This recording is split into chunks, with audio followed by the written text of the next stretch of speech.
बाबू मुसद्दीलाल दफ्तर से आए, पर घर के दरवाजे पर कदम रखने से पहले ऐसे घबराए जैसे चौखट के अंदर मीलों तक फैला कोई दहकता रेगिस्तान हो और वो प्यासे हो, या फिर प्रेतों का अड्डा कोई भूतिया मसान हो और सिर पर गंडासे हो।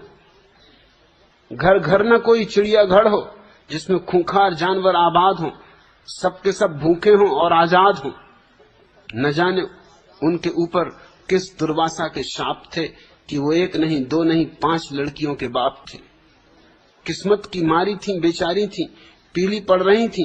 हाथ पीले नहीं हुए थे लेकिन कुंवारी थी। पहली लड़की लाल स्याही से अपने नाखून रचा रही थी, दूसरी भी चाहती थी, ललचा रही थी, पर शर्म से अचकचा रही थी। तीसरी कल की चटनी को कल के लिए बचा रही थी। चौथी हाथ में सूखी रोटी लिए उस चटनी के लिए शोर मचा रही थी। 5 बरस की 5वीं जाने क्यों रो रो कर अपनी हड्डियां नचा रही थी। पत्नी चलती फिरती जिंदा लाश थी, शायद यमराज को इसी की तलाश थी। रोगों का सिलसिला शरीर को खा गया था, लेकिन सारा बल जीभ में आ गया था। रह रह कर अपना दिल मसोसती थी, मुसद्दी को डांटती थी, लड़ती थी, कोसती थी। इसलिए घर मुसद्दी के लिए सबसे बड़ा डर था। घर में घुसते वक्त उनका माथा पसीने से तर था, तो बिना किसी प्राणी या पदार्थ पर नजर टिकाए वे सीधे चारपाई तक आए और लेट गए। सुबह दफ्तर थोड़ा सा लेट गए थे तो साहब ने डांटा था, यहाँ पूरे ही लेट गए तो पत्नी क्यों ना डांटे। पढ़ने लगे तड़ातड़ शब्दों के चांटे, आते ही मधेसा से पड़ गए हो, घर से बिल्कुल ही उखड़ गए हो। सब्जी आज भी नहीं लाए, चटनी से कोई कब तक खाए। न खा रहे न पी रहे, राम जाने कैसे जी रहे। चाय के लिए गुड़ भी निपट गया है और मेरा फटा हुआ ब्लाउज और फट गया है। सड़ गई है, पर 3 बरस से यही साड़ी चला रही हूँ। मेरी छोड़ो, किसी भी तरह गाड़ी चला रही हूँ, पर इन नास पीटियों की नर तो भरो, इनके लिए कुछ तो करो। आफत सी खड़ी हो गई है, बड़ी जरूरत से ज्यादा बड़ी हो गई है। दुछत्ती पर घंटों गुमसुम बैठी, कबूतरों को दाना डालती और हर आने जाने वाले को ताकती। मंजली की फीस अभी तक नहीं गई है, और हाय मेरे दांतों की टीस अभी तक नहीं गई। दवाई लाए? अजी सुनते हो, दवाई लाए?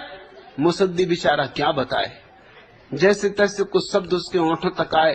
दांत के दर्द की क्या कहती, सारे दांत दर्द बन गए हैं, पूरे जिस्म में गड़ गए हैं। कर्ज के दांत, मर्ज के दांत, किराए के दांत, फीस के दांत, राशन के दांत, टीस के दांत, महंगाई के दांत, पढ़ाई के दांत, सब काट रहे। क्या बकबक कर रहे हो? भूल गई? पंसारी लाला ने बुलाया था, मकान मालिक भी 2 बार आया था। अब के किराया मिल जाएगा जरूर, मैंने कहा था। मुआ नास पीटा बड़ी को घूर रहा था। और कर्म की लागी कैसी बर्बादी कि अगली एकादशी को ही भांजी की शादी है। बात का क्या सोचा है? भात खाने को नहीं देने की बात करती, क्यों मेरे कलेजे पे घात करती? तू तो यमराज को भी मात करती। अरे मर रहा हूं, मौत से नहीं तुझसे डर रहा हूं। इस तरह दोस्तों, जिस समय हमारे देश के नेता सोफों में धसे हुए क्लासिकल म्यूजिक सुन रहे होते हैं, इनके यहाँ क्लासिकल म्यूजिक चलता है। सब अभ्यस्त हैं, किसी को नहीं खलता है। क्लासिकल सुर जब क्लाइमैक्स पर आते हैं तो मुसीबत के मारे मुसद्दीलाल मर जाते। इसके पहले कि भैया मरो, समझ लो तो अच्छा है, जाग जाओ तो अच्छा है।